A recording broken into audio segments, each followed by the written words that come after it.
और इन सारे गलत डिसीजन के वजह से हमारी जो कंट्री थी वो इकोनॉमिक क्राइसिस के थ्रू गुजर रही थी। 1991 में हमारा जो फिस्कल डेफिसिट था वो 8.5% ऑफ द जीडीपी हो गया था। मतलब कि सरकार ज्यादा खर्च करने लग गई थी और उनके पास पैसे कम थे। हमारे जो आरबीआई रिजर्व में पैसे होते हैं जिसको हम लोग यूज करते हैं ताकि हम लोग इंपोर्ट कर सके सामान बाहर से, डॉलर्स हमारे पास होते हैं, वो डॉलर्स इतने कम हो गए थे कि सिर्फ 2 वीक का वक्त था हमारे पास और 2 वीक की हमारे पास बैकअप थी जिससे हम लोग इंपोर्ट कर पाए।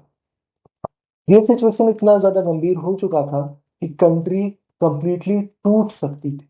और इस सिचुएशन से बाहर निकाला डॉक्टर मनमोहन सिंह ने, क्योंकि 1991 में वो उस टाइम पे इकोनॉमिक एडवाइजर थे और उन्होंने 3 चीजों का एडवाइस करा। सबसे पहला globalisation, privatisation and liberalisation. Globalisation का मतलब है कि हमारी जो भी प्रोडक्ट्स हैं चाहे वो कंट्री में हो और वो बाहर भी जाए, और बाहर के भी जो प्रोडक्ट्स और कंपनीज हो वो हमारी कंट्री में है, तो हमारी कंट्री को ग्लोबलाइज करने में बहुत बड़ा योगदान था उनका। लिबरलाइजेशन का मतलब है कि जितनी भी ज्यादा हम लोग मुसीबत क्रिएट करते हैं बिजनेसमैन के लिए इस दुनिया में बिजनेस करने के लिए, हमारी कंट्री में बिजनेस करने के लिए, वो चीजों को थोड़ा आसान किया जाए, लाइसेंसेस को कम किया जाए। प्राइवेटाइजेशन का मतलब है कि पहले सरकार हर एक चीज में थी, जो जो चीज जो कि डायरेक्टली सोशल बेनिफिट में नहीं है उस चीज को सरकार क्यों चलाए। तो बहुत सारी चीजों को, चाहे वो बैंकिंग सिस्टम हो या और भी चीजें हैं, उन सब चीज को प्राइवेटाइज किया गया ताकि प्राइवेट प्लेयर्स भी उसमें आए।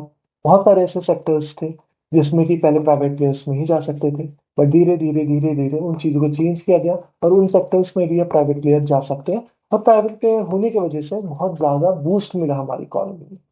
हमारी जो भी कंपनीज थी जो इंडिया में वर्क कर रही थी, वो जब ग्लोबल प्लेयर्स के साथ compete करने लगी तो उन कंपटीशन की वजह से उनका प्रोडक्ट इंप्रूव हुआ। आपको पहले का वक्त पता होगा, पहले एम्बेसडर कार रहती थी और कार में ज्यादा आपको ऑप्शंस नहीं होते थे, क्योंकि बाहर की कार्स की जो मैन्युफैक्चरिंग थी वो इंडिया में अलाउड नहीं थी और इस वजह से इनोवेशन नहीं हो पा रहा था।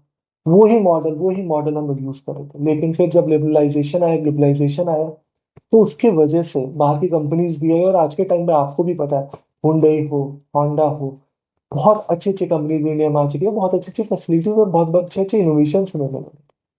और इन सारी चीजों को किसने करवाया? इन सारी चीजों को जो नींव रखा था वो डॉक्टर मनमोहन सिंह ने रखा था।